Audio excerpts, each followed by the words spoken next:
भगवान गणेश की पूजा से किसी भी शुभ कार्य की शुरुआत की जाती है। उसके बाद ही किसी अन्य देवी देवता की पूजा होती है। भगवान गणेश को गजानन, एकाक्षर, विघ्नहर्ता, एक कंत के अलावा और भी कई नामों से बुलाया जाता है। यदि जीवन में कोई बाधा या विघ्न हो तो विघ्नहर्ता गणेश की पूजा करने से वो दूर होती है। गणेश जी जहाँ भी जाते हैं बस शुभता ही फैलाते हैं, लेकिन उनका नाम विघ्नहर्ता उनके कार्यों से पड़ा है।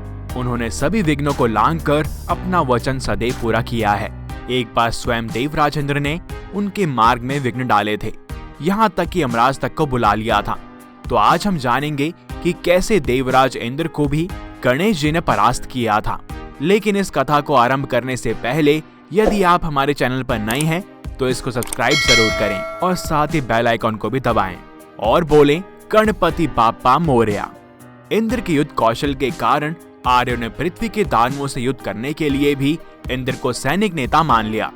इंद्र के पराक्रम का वर्णन करने के लिए शब्दों की शक्ति पर्याप्त नहीं है। वह शक्ति का स्वामी है। उसकी 100 शक्तियां हैं, 40 या इससे भी अधिक उसके शक्ति सूचक नाम हैं तथा लगभग उतने ही युद्धों का विजेता भी उसे कहा गया है।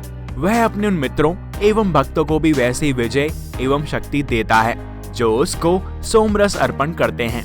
इंद्र को सभी देवताओं का राजा माना जाता है। वही वर्षा पैदा करते हैं और वही स्वर्ग के शासक हैं। वह बादलों और विद्युत के देवता हैं। परंतु इतने शक्तिशाली देवराज इंद्र को भी गणेश जी से ईर्ष्या हो गई थी। दरअसल गणेश जी प्रथम पूज्य हैं। सभी देवता उनका आदर सत्कार करते हैं और धीरे धीरे अपने दान पुण्य और शुभता की वजह से गणेश जी मनुष्यों में भी पूजनीय हो गए और ये बात देवराज इंद्र को असहनीय हो गई। गणेश जी की बढ़ती मान्यता को देख उन्हें लगने लगा कि महादेव की तरह गणेश भी देवों के देव बन जाएंगे और इंद्र से ज्यादा शक्तिशाली भी। तो ऐसे में उन्होंने निर्णय किया कि वो गणेश का वचन तोड़ देंगे और इससे उनकी पूजनीयता और पुण्य कम हो जाएंगे। गणेश जी हर दिन दान पुण्य के लिए निकलते थे, क्योंकि वो अपने पिता महादेव की प्रथा को आगे लेकर जा रहे थे। कैलाश पर हमेशा सबको दान मिलता है और यही वचन उन्होंने अपने पिता महादेव को दिया था कि वो प्रतिदिन दान करेंगे। अब जब गणेश जी दान के लिए निकले तो इंद्रदेव ने बहुत से विघ्न उनके मार्ग में उत्पन्न किए। पहले रास्ते की दिशा बदल दी जिससे कि गणेश जी पथभ्रष्ट हो जाएं। परंतु कुछ चमत्कार हुआ और इससे पहले कि वो पथभ्रष्ट होते वहां पर एक नया मार्ग उत्पन्न हो गया, जिसके उपरांत इंद्र ने बहुत से कीड़े उनके मार्ग में डाल दिए। परंतु गणेश जी ने चतुराई दिखाई और स्वयं इंद्र को याद किया इस विघ्न को हटाने के लिए। और इंद्र को यदि कोई व्यक्ति याद करे तो विवशता पूर्ण इंद्रदेव को उसकी सहायता करनी पड़ती है। इंद्रदेव का यह छल भी नाकाम रहा, जिसके बाद गणेश जी को एक नदी पार करनी थी। तो इंद्रदेव ने वहां पर बहुत से मगरमच्छ डाल दिए, परंतु गणेश जी ने एक बार फिर चतुराई से इस विघ्न को भी पार कर लिया और आगे बढ़ गए। इसके उपरांत इंद्रदेव ने यमराज से कहकर मार्ग में एक रौरव नर्क बनवाया। रौरव नर्क में यदि कोई भी कदम रखेगा तो उसके सारे पुण्य और दिव्यता खो जाएगी। इसके अलावा वो अपने सभी रिश्तेदारों को भूल जाएगा। परंतु गणेश जी अपने वचन पर अटल थे। ऐसे में उन्होंने अपना विशाल रूप दिखाया और बिना परिणाम की चिंता किए आगे बढ़ दिए।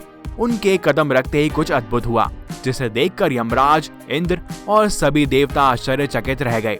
जैसे ही गणेश जी ने नर्क में कदम रखे वो स्वर्ग बन गया। जलता हुआ रास्ता अचानक पुष्पों से खिल गया और गणेश जी ने एक बार फिर विघ्न को पार कर अपने पिता महादेव की परंपरा को टूटने नहीं दिया और दान पुण्य किए।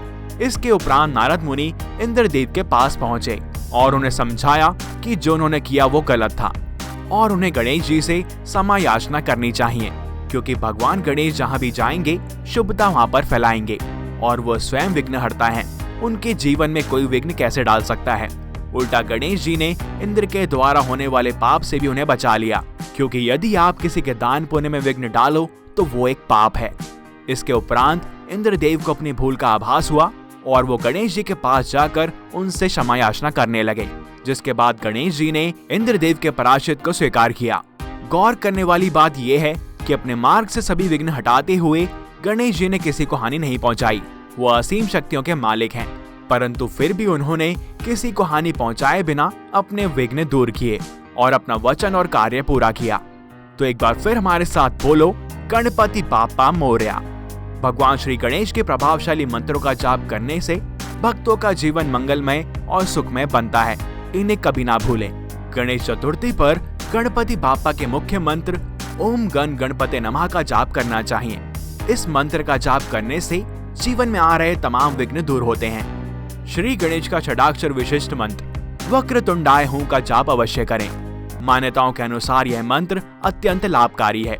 इस मंत्र का जाप करने से किसी भी कार्य में सफलता प्राप्त होती है। रोजगार और आर्थिक समस्याओं से छुटकारा पाने के लिए मंत्र। अगर भक्तों के जीवन में रोजगार तथा आर्थिक तंगी की समस्या रहती है तो उन्हें ओम श्री गम सोभ्याय गणपते वर वरद सर्वजनम में वशमान्य स्वाहा मंत्र का जाप करना चाहिए। विवाह और योगी जीवन साथी पाने के लिए मंत्र, जिसे त्रैलोक्य मोहन गणेश मंत्र भी कहा जाता है। अगर आपके विवाह कार्यों में कोई न कोई अड़चने आती हैं, तो आपको त्रैलोक्य मोहन गणेश मंत्र ओम वक्रतुंडे दंष्ट्राय क्लीं ह्रीं श्री गंग गणपते वर वरद सर्वजनम में वशमनाय स्वाहा का जाप करना चाहिए। इस मंत्र का जाप करने से योग्य जीवन साथी की प्राप्ति होती है। नकारात्मक से मुक्ति पाने के लिए मंत्र। अगर आपके अंदर और आपके आसपास नकारात्मक शक्तियों का वास है तो ओम हस्ती पिशाची लिखे स्वाहा का जाप करें। इस मंत्र का जाप करने से संकट, आलस्य, कलह, निराशा आदि दूर हो सकते हैं। धार्मिक ग्रंथों के अनुसार भगवान गणेश का जन्म भाद्रपद के शुक्ल पक्ष की चतुर्थी को हुआ था, इसलिए इनके जन्म दिवस पर गणेश चतुर्थी का उत्सव मनाया जाता है। गणेश उत्सव चतुर्थी से लेकर चतुर्दशी तक चलता है। इस चतुर्दशी को अनंत चतुर्दशी भी कहते हैं।